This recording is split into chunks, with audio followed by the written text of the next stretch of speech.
नाज़रीन, इस वक्त एक और शहरी मेरे साथ मौजूद हैं जो लाइन ऑफ कंट्रोल पे वाक़ है, जो गांव दर्रा शेर खान सेक्टर है, यहाँ के मकीन हैं। उनसे मैं पूछना चाहूँगा कि आपकी हुकूमत से क्या मुतालबा है, आप हुकूमत से क्या मुतालबा करेंगे, क्या कहना चाहेंगे आप? सर, सबसे पहले तो मैं ये कहूँगा कि यहाँ एम्बुलेंस तरजीह बुनियादों पे देनी चाहिए। यहाँ फ़र्स्ट एड जो है वो पोस्टें और उसको वसी करना चाहिए। उसमें यहाँ डॉक्टर्स की तादाद को बढ़ाना चाहिए। अलावा ऐसे हमारे जो यहाँ स्कूल्स हैं उनमें जो है वो बैंकर्स नहीं हैं, जिनमें उनमें फौरी तौर पर बैंकर्स देना चाहिए, इसलिए कि जब फायरिंग शुरू हो जाती है तो बच्चों को छुपने में या घर पहुँचने में बहुत दुश्वारी पेश आती है। ये बैंकर्स, हिफाजती बैंकर्स जो है फौरी तौर पर भी ये इनके जो तालीमी दराजात हैं उनके साथ बनाने चाहिए। उसके अलावा हमारा जो कोटा है वो LOC कोटा, जैसे मुख्तलिफ़ कोटे होते हैं, हमारा LOC कोटा मुख्तस होना चाहिए। हमारे जो तलबा व तालबात हैं सर, वो फायरिंग की वजह से बहुत मुतासर होता है हमारा ये एरिया। आए रोज़ स्कूल बंद रहते हैं, तो जब मुकाबले के इम्तहानात होते हैं उसमें हमारे बच्चे जो है, हमारे LOC के जो लोग हैं वो पीछे रह जाते हैं। मैं हुकूमत वक्त से मुतालबा करता हूँ कि हमारे लिए LOC के लिए मखसूस कोटा होना चाहिए, तालीमी दराजात में कोटा होना चाहिए, मेडिकल कॉलेज़ में होनी चाहिए, यूनिवर्सिटीज़ में। इसके लिए हमारे लिए एक मखसूस कोटा होना चाहिए जहाँ हमारे ये जो बच्चे हमारे फायरिंग की वजह से मुतासर हो जाते हैं या उनकी तालीम ज़ाया हो जाती है या वो उनकी तालीमी हर्ज होता है, उसके लिए वो रह जाते हैं। लिहाजा उनके लिए मैं हुकूमत वक्त से पुरज़ोर मुतालबा करता हूँ कि हमारे लिए एक मखसूस कोटा होना चाहिए हमारे तलबा के लिए। नाज़रीन, आपने इनकी गुफ्तगू को सुना। इनका ये कहना था कि हम हुकूमत से ये मुतालबा करते हैं कि लाइन ऑफ कंट्रोल के शहरियों के लिए मखसूस कोटा जो है वो मुख्तस किया जाए ताकि लाइन ऑफ कंट्रोल के जो शहरी हैं उनकी मुश्किलात कम हो सकें।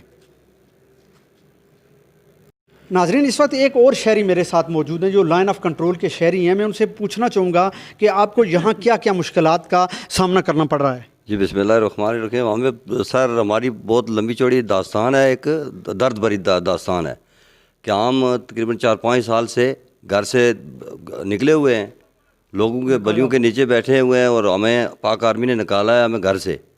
तो हमारी कोई सुनवाई नहीं है। हो सकता है ये जो लिस्ट आई हुई है इस लिस्ट में हमारा नाम भी ना हो। 10-15 कुंबे हमारे। तो हम यही गुजारिश करना चाहते हैं, मेरी यही है गुजारिश कि हमें कहीं मकान की जगह दी जाए, हम लोगों के घरों में झाड़ू फेर कर। हमारे बच्चे जो हैं वो वक्त गुजार रहे हैं। तो ये मेरी यही गुजारिश है हुकूमत से, महकमा माल से, सब जितने भी लोग हैं उनसे हमारी यही है, वज़ीर आज़म साहब से, जितने भी हैं, DC साहब से मेरी यही गुजारिश है कि हमारा कम अज़ कम इतना ख्याल किया जाए कि हम अगर बेघर हुए, अगर आर्मी ने हमें निकाला है तो हमारे कम अज़ कम मकान का तो बंदोबस्त किया जाए। ये अब रिलीफ का सामान आया हुआ है, हो सकता है कि रिलीफ का सामान सबसे पहले तो हमारा नाम हो कि जो घर से निकले हुए हैं, तो हमारा हो सकता है नाम भी वहाँ पे ना हो। तो ये वो तो बाद में जाएंगे ऊपर तो देखेंगे नाम है या नहीं है, पर अंदाज़ा ये है कि नहीं है। सबसे पहले तो उनको दिया जाए कि जिनका जो घरों से बेघर हुए हैं, यही है, इसलिए आता है रिलीफ का सामान।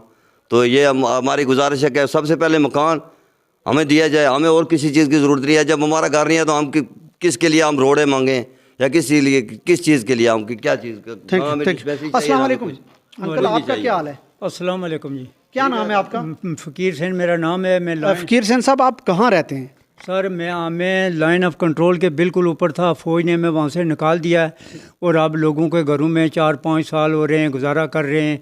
तो हुकूमत ने कोई मदद की आपकी?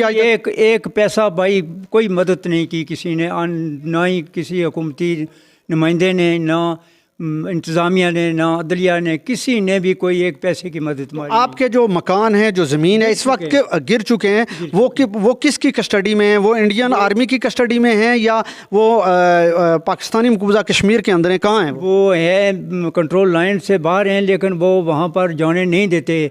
वो फायरिंग करते हैं और मकान हमारे बिल्कुल गिर चुके हैं, बिल्कुल सत्यानाश हो गया। तो हम मजबूर हैं और हम हुकूमत से या वो दीगर तमाम आला हुकाम से मुतालबा करते हैं कि हमारे हाल पर रहम किया जाए और हमें कहीं ना कहीं हमारा बंदोबस्त किया जाए। नाजरीन, ये लाइन ऑफ कंट्रोल के मुतासरीन हैं जो कह रहे हैं कि हम बेघर हो चुके हैं, हमारे घर जो हैं वो हिंदुस्तानी फ़ौज के कब्ज़े में चले गए हैं, वहाँ आए रोज़ फायरिंग होती है और हम अपने घरों से जो है वो शिफ्ट हो चुके हैं, लेकिन हुकूमत की जानब से आज तक हमें कोई मदद नहीं की गई। आज हम लोगों के घरों में रह रहे हैं, हिजरत कर चुके हैं, हमारे बच्चे जो हैं वो मुतासर हैं, हमारी फैमिलियाँ मुतासर हैं, हम लोगों के घरों में मेहनत मजदूरी करके अपना पेट पालते हैं, लेकिन हुकूमत की जानब से आज तक जो है वो किसी किस्म की मदद नहीं की गई। जो NGOs हैं वो तो आके हमारी मदद करती हैं, लेकिन हुकूमत की जानब से कोई मदद नहीं की गई। इनका ये कहना है कि खुदारा हमारी मदद की जाए और हमें जो है वो बेघर हो चुके हैं, हमें घर दिए जाएं ताकि हम भी आम लोगों की तरह ज़िंदगी गुजार सकें। नाजरीन, इस वक्त मेरे साथ एक यहाँ के बासी एक शहरी मौजूद हैं जो यहाँ के मुतासरीन में से हैं। मैं उनसे बात करना चाहूँगा कि जब भारतीय फ़ौज की जानब से शेलिंग होती है, गोलाबारी होती है, तो उस वक्त इनकी फीलिंग्स क्या होती हैं, इन लोगों के जो मसाइल हैं, मुश्किलात हैं, उस वाले से भी इनसे बात करूँगा कि जब भारत फ़ौज की जानब से जो गोलाबारी और शेलिंग की जाती है तो ये लोग अपने घरों में होते हैं या कहीं बाहर। क्या कहना चाहेंगे आप जब भारतीय फ़ौज की जानब से शदीद शेलिंग की जाती है? तो अस्सलाम वालेकुम। सबसे पहले मैं JK TV न्यूज़ और आपका स्पेशली शुक्रिया अदा करता हूं जिन्होंने हमारी फरियाद को सुना, कम से कम हमारी तरफ भी किसी ने तवज्जो दी। तो सूरत हाल ऐसी होती है कि कुछ कोई हालत नहीं है यहाँ पे, ना कोई सेफ्टी बैंकर हैं, लोगों की बुरी हालत हो जाती है यहाँ पे फायरिंग की वजह से। हाल ही में यहाँ पे हमारे यहाँ एक लड़की ज़ख्मी शहीद हुई है, उसकी वालदा एक भाई उसके भाई का पाँव कट गया, बुरी हालत है यहाँ की आवाम की। अच्छा, भारतीय फ़ौज की जानब से जब फायरिंग होती है तो हुकूमत की जानब से कोई मदद की जाती है यहाँ के लोगों की? अभी तक तो सिर्फ ऐलानात हो रहे हैं, अभी तक कोई किसी किस्म की कोई मदद नहीं हुई है। कम से कम ये जो LOC की पट्टी पे लोग रहते हैं इनके लिए सेफ्टी बैंकर्स, ये हमारा रिक्वेस्ट है, मुतालबा तो नहीं कर सकते क्योंकि कोई सुनने वाला है ही नहीं। तो हुकूमत ने ऐलान किया था कि लाइन ऑफ कंट्रोल के जो शहरी हैं उनको सेफ्टी बैंकर्स के लिए फ़ंड्स मुहैया किए जाएंगे, आज तक कोई फ़ंड्स मिले हैं या नहीं? अभी तक हमारे रीजन में तो नहीं हुआ, कुछ रीजन में सुना है कि हुए हैं, लेकिन हमारे रीजन में ऐसा कुछ अमल दरामद नहीं हुआ इस पर।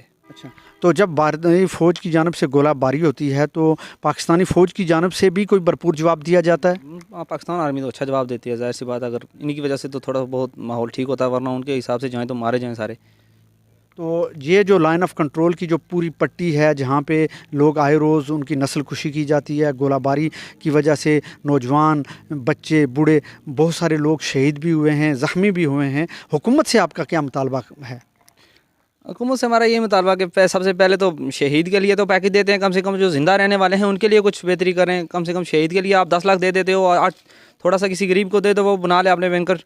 कम से कम जो अमलाक नुकसान होती हैं, ये देखें, ये मकान है, ये जो बुरी तरह जो है मुतासर हुआ, ये रहाइश के काबिल नहीं है, तो हुकूमत से आपका क्या मुतालबा है? जो लोगों के नुकसानात हैं, जो अमलाक नुकसान हुई हैं भारतीय गोलाबारी के बायस, तो उस हवाले से आपका क्या मुतालबा है? क्या कहना चाहेंगे गवर्नमेंट से? जो गवर्नमेंट पैकेज देती है उसमें से तो आधे से ज़्यादा ये जो महकमा इसको करता है, मतलब इसकी जो जिसके ज़रिए यहाँ तक पहुँचाया जाता है पैकेज, आधे से ज़्यादा वो महकमा ले लेता है। किसी का नुकसान होता है लाखों का तो उसको मिलते हैं 10-20 हज़ार रुपये।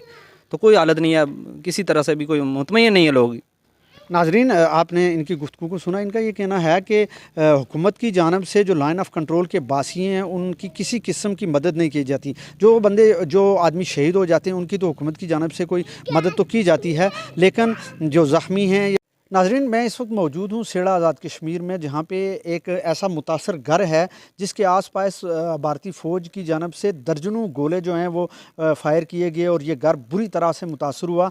इस घर के जो मकीन हैं, जो यहाँ इस घर के जो मालिक हैं वो बैरून मुल्क होते हैं और यहाँ इनकी फैमिली है और एक छोटा सा बच्चा मेरे पास मौजूद है। मैं उससे बात करूँगा कि जब फायरिंग होती है भारतीय फ़ौज की जानब से, जो गोलाबारी होती है, उस गोलाबारी के दौरान आप कहाँ होते हैं? और जब ये गोलाबारी हुई और ये मकान बुरी तरह मुतासर हुआ तो बेटा आप कहाँ थे उस वक्त? और यहाँ जब गोले पड़े तो आप इस घर में मौजूद थे या कहीं किसी और जगह पे? हम रात को जो है हम ऊपर चले जाते हैं और यहाँ पे कोई भी नहीं होता और सब जगह बंद होती है और पूरी यहाँ पे जब यहाँ पे गोला पड़ा था तब हम ऊपर चाचू के घर थे, रात को हम वहीं पे होते हैं। अच्छा, ये मकान जो आपका है ये रहाइश के काबिल है? यहाँ आप रह सकते हैं या नहीं? अभी हमने यहाँ पे थोड़ा बहुत काम करवाया है। जो हमारा एक किचन था वहाँ पे डबल छत पे है ना, वहाँ पे अभी लेंटर पड़ा है एक और अभी ब्लॉक लगवाएंगे आगे, तो फिर वो कहते हैं कि यहीं पे रहेंगे आप। तो जब गोलाबारी होती है तो आप यहाँ से निकल जाते हैं या यहीं रहते हैं? कभी कभी भाग जाते, कभी यहीं पे रहते हैं। अच्छा नाजरीन, इस बच्चे की गुफ्तगू को आपने सुना। इनका ये कहना है कि जब भारतीय फ़ौज की जानब से गोलाबारी होती है तो हम उस गोलाबारी के ख़तरे के पेश नज़र यहाँ से हिजरत कर जाते हैं, किसी दूसरे मकान के अंदर चले जाते हैं, और बाज़ औक़ात अचानक गोलाबारी होती है तो हम इसी मकान के अंदर होते हैं। तो ये बच्चा अपनी मुश्किलात बयान कर रहा था कि भारतीय फ़ौज की जानब से जब गोलाबारी होती है तो शदीद खौफ हमारे जो है वो दिलों में होता है और हम डर रहे होते हैं। लेकिन फिर भी ये बच्चा बहादुरी का मुजाहरा करते हुए बात कर रहा है कि जब भी जो है वो भारतीय फ़ौज की गोलाबारी होती है तो हम या इस मकान के अंदर या किसी दूसरे मकान के अंदर शिफ्ट हो जाते हैं। लेकिन साथ ही साथ उसका ये भी कहना है कि हम भारतीय फ़ौज की जो गोलाबारी है उसका डट के मुकाबला करेंगे और हम भागने वाले नहीं बल्कि हम कश्मीरी बच्चे हैं और इंशाअल्लाह जो है वो भारत का जुर्रतमंदी के साथ मुकाबला करेंगे।